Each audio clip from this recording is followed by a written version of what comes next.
What's going on, Beam Tribe? Nick here in Ottawa, and today I want to talk about the topic of natural running. What is natural running? Why is it important that runners should be striving towards natural running? And most importantly, why do we lose the ability to run naturally? Okay, so I see a lot of people and talk to a lot of people that are runners or identify as being someone who runs on a regular basis as their fitness practice. And there's a lot of runners that are having problems, right? Whether it's pain, most of the time it's pain, right? Knee pain, back pain, injuries, hamstring strains, calf strains, Achilles tendinopathy, the list kind of goes on and on.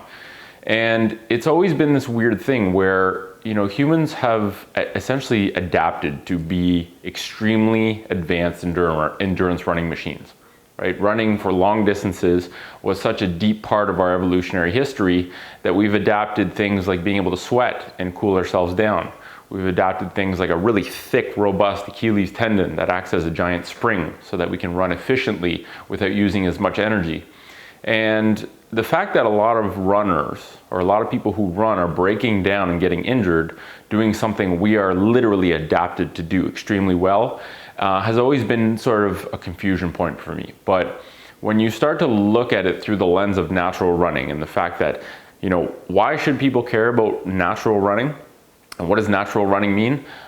Running naturally essentially means running according to your biology.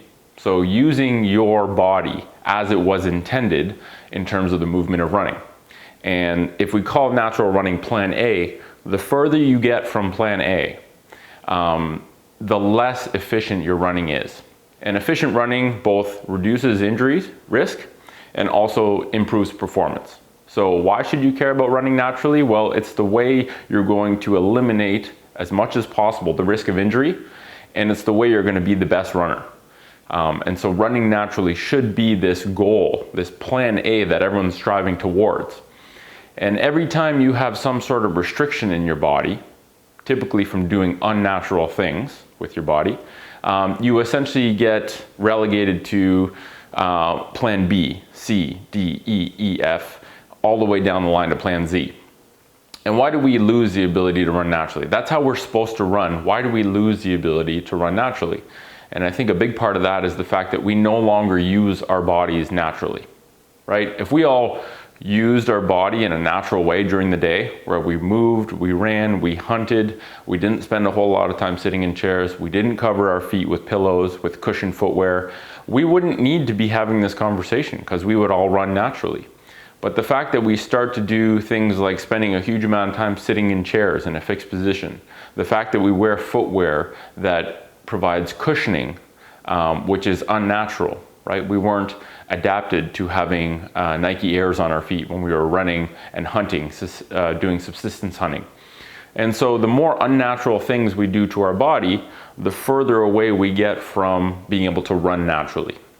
And it can be made really, really simple. Right? And a big way to frame this is if you're a runner who is facing injuries on a regular basis, and 75% of runners will get injured each year, which is pretty staggering.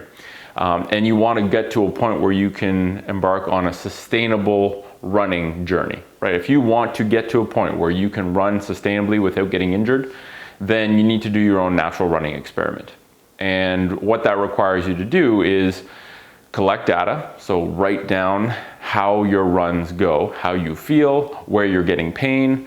It requires you to have an understanding of the things you're doing that are unnatural for your body during the day and how to get away from doing those things. One of those things is wearing cushioned footwear. And the transition, it's not whether or not you should be getting away from cushioned footwear if you want to run naturally, it's how do you get away from cushioned footwear and get closer to natural running. And all these things have fairly simple answers if you're patient and you have a good enough understanding of how to get rid of the problems. And so, this is the first video talking about natural running. Hopefully it gets you interested in why you should want to work towards adopting a more natural running technique.